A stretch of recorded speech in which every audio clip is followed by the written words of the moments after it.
Imagine se daqui a alguns meses você, trabalhando no INSS, com estabilidade de um servidor público. E se esse servidor for de nível médio, terá uma faixa de salário de R$ 6.000. E se for nível superior, na faixa de R$ 9.000. Ótimo, né? Perfeito. Mas para chegar lá, você precisa dominar o direito previdenciário. Eu sou a Sistina e nesse curso resumo que eu estou disponibilizando, eu vou trazer a legislação de forma bem simples e rápida. Na verdade, um resumão. É um material bem compacto, um resumo bem prático, bem direto, para que você possa revisar os principais pontos que mais caem em concursos para poder garantir a sua vaga. Vamos juntos rumos nessa aprovação. O direito previdenciário, ele é trabalhado na Lei 8.213 de 1991. E ela trata a Seguridade Social. O que é a Seguridade Social? A Seguridade é um conjunto de ações do Estado e da sociedade, destinado a garantir a proteção social. Ela é formada por 3 áreas. Essas 3 áreas a gente precisa ter aqui na ponta da língua e na cabeça. É a saúde, previdência social e assistência social. Um macete para lembrarmos no dia da prova é lembrar do SPA. Por que SPA? O S é de saúde, o P de previdência social e o A de assistência social. Agora, são 3 áreas, mas qual que é a diferença entre essas 3 áreas? Você sabe dizer qual que é? Se sabe, já coloca aí nos comentários para a gente ver se você acertou. A diferença é que a saúde é um direito de todos, não exige contribuição. Frisar bem isso. Como é o caso do SUS, qualquer pessoa pode ir ao SUS. Inclusive, estrangeiros que estiverem no Brasil e precisar, pode ir ao SUS. Agora, a Previdência Social é a única que exige contribuição. Ela protege quem contribui e benefícios que ela tem, o INSS, aposentadoria, vários auxílios. A assistência social também não exige contribuição. Ela é voltada para quem precisa, como o BPC, a LOAS. A Seguridade Social tem 3 princípios: proteção ampla, solidariedade e justiça social. É importante também saber quais são esses princípios, tá? No RGPS, Regime Geral de Previdência Social, já conforme a Lei 8.213 de 91, ela é administrada pelo INSS e abrange os trabalhadores da iniciativa privada. A Previdência Social, que é aquela que é a única que exige contribuição, lembrando disso, ela é um seguro público que protege o trabalhador e a sua família contra riscos sociais. Riscos como assim? Doença, invalidez, idade avançada. Idade avançada é quando a gente tem aquele direito de aposentadoria, né? Maternidade, reclusão. Importante lembrar que o auxílio reclusão é para o trabalhador que no momento que ele teve essa retirada, ele foi recluso, ele é contribuinte. Aí sim tem esse benefício para os dependentes, tá? A previdência é contributiva, lembrando, tá? A saúde e a assistência social não exige contribuição. Lembrando bem essa diferença, que a previdência é a única que exige contribuição. O RGPS, ele trata de vários conceitos, entre eles o conceito de segurado. O segurado é aquela pessoa física que é filiada ao RGPS, que contribui ou exerce atividade remunerada protegida pelo INSS. Essa filiação ela pode ser obrigatória ou facultativa. Obrigatória é quando a gente é remunerado, né, pelo INSS, desconto automático do nosso salário todo mês. Facultativa é para a pessoa que não trabalha e opta contribuir para o INSS daquela forma pelo carnezinho. Os segurados obrigatórios, eles exercem atividade remunerada, é diferente do facultativo. E independente da sua vontade, tem aquele desconto. E pode ser classificado como empregado, que é a pessoa que trabalha com subordinação, habitualidade e remuneração. Os concursos gostam muito de confundir empregado com o contribuinte individual. É importante a gente saber essa diferença e deixar já bem claro, tá bom? Outra forma de segurado é o empregado doméstico. Aquele que trabalha em residências sem finalidade lucrativa, é muito importante lembrar isso, tá? E de forma contínua, como faxineira fixa, cuidadora, babá. Outra forma de segurado é o trabalhador avulso. Ele presta serviços a várias empresas sem vínculo empregatício. É importante lembrar disso. Avulso não tem vínculo empregatício. E ele tem intermediação do sindicato ou do OGMO.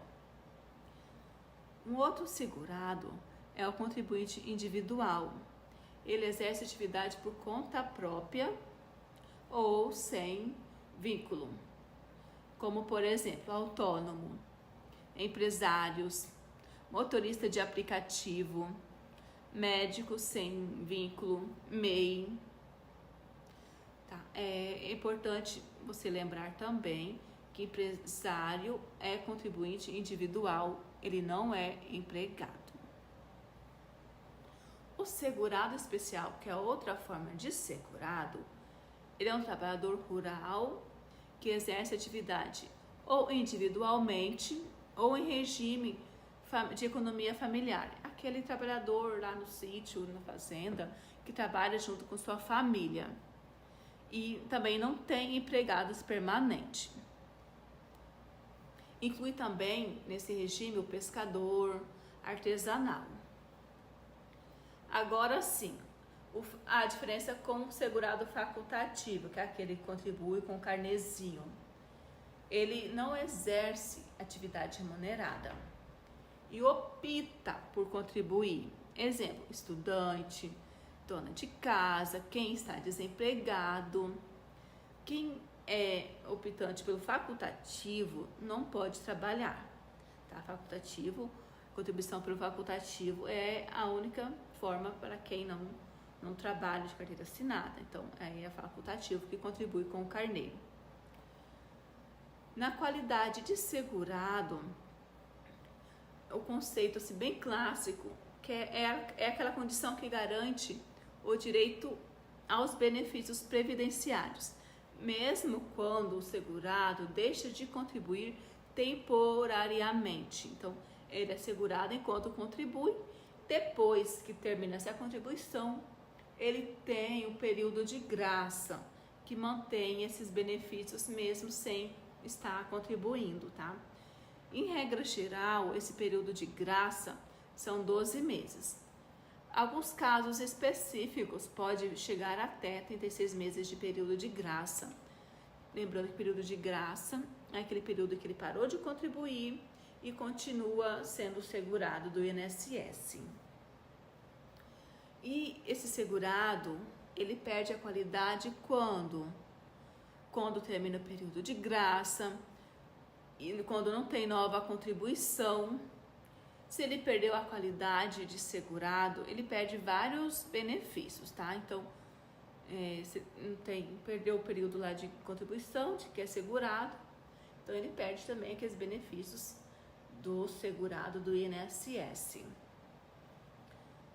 O segurado pode ter dependentes, tá? O que é esse dependente do segurado? É aquela pessoa economicamente, que depende economicamente dele e pode receber benefícios no seu lugar. São classificados em 3 classes de dependentes. A classe 1, que inclui cônjuge, companheiro, filho de menor de 21 anos ou inválido, deficiente. Nesses casos, a dependência econômica é presumida, tá? É presumida na dependência econômica na primeira classe e comprovada nas demais classes. E nessa situação, se existe a dependência econômica na classe 1, já automaticamente exclui as demais classes, né? E não precisa, não precisa comprovar a dependência, né, na classe 1, se eu sou esposa ou se eu sou filha, e que característica dentro dessas situações citadas, já está provado que eu sou um dependente. A classe 2 é composta pelos pais, tá? Aí nesse caso, a dependência deve ser comprovada, mas aí nesse caso a dependência financeira deve provar que aquele pai dependia desse trabalhador. A classe 3 são os irmãos menores de 21 anos ou inválidos. A dependência também deve ser comprovada nessa situação. Lembrando que se existir a dependência da classe 1, que é dos filhos e cônjuges, as demais classes são excluídas, tá bom? Na questão da carência do segurado, a carência é o número mínimo de contribuições mensais exigidas para a concessão do benefício, certo? Tem uma diferença assim, bem importante entre carência e tempo de contribuição.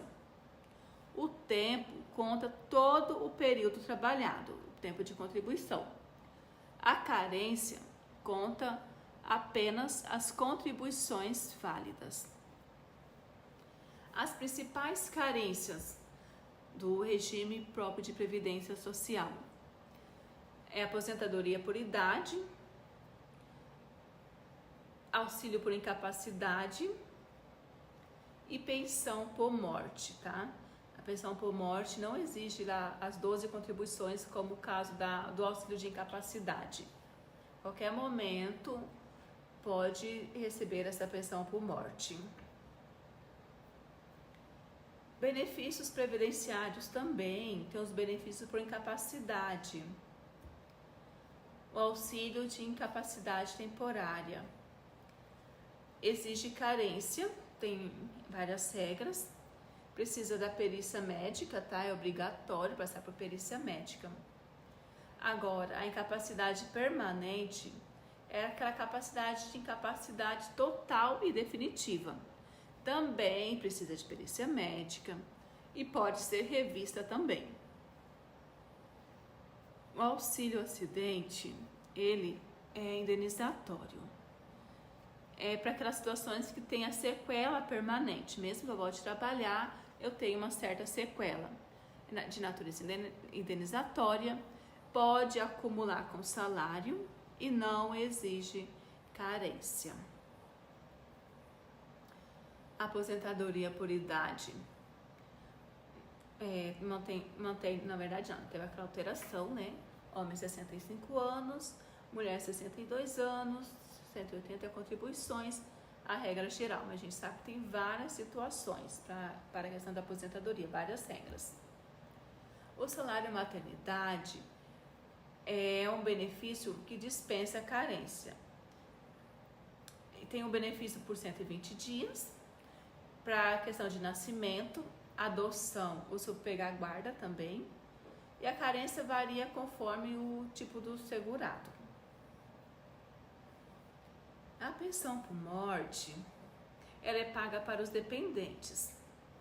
Ela exige a qualidade de segurado do falecido, como uma regra geral, tá? E não exige carência. pessoa pode começar a trabalhar hoje, daqui 2 dias vir a falecer. E essa dependência segue a ordem das classes. Tá? Lembrando que cônjuges e filhos estão na primeira classe. Na segunda classe, pais, e na terceira classe, irmãos.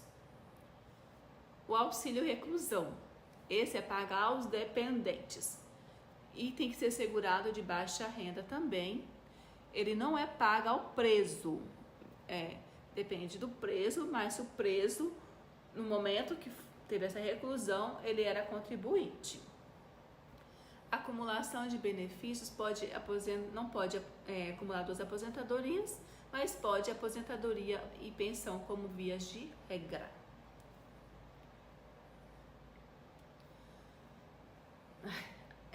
Um resumo bem extenso.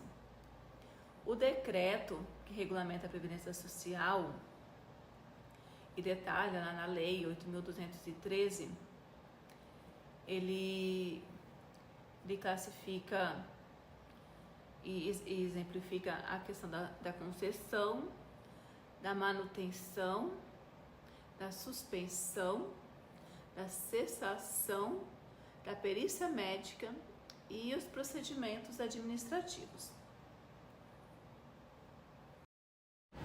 Pessoal, este foi um resumo direto ao ponto que gravei de forma simples para ajudar a quem, assim como eu, está na luta pela vaga no INSS. Se esse conteúdo clareou a sua mente, deixe seu comentário dizendo o que achou, pois a sua opinião me ajuda muito a melhorar. E esse é apenas o primeiro vídeo. Vou gravar aulas detalhadas sobre cada tópico, como por exemplo a parte de segurados, que eu vou explicar nos mínimos detalhes. E para você não perder os próximos capítulos dessa jornada até a posse, inscreva-se no meu canal, deixe o seu like, compartilhe esse vídeo e vamos juntos rumo à aprovação. Obrigada e até a próxima aula.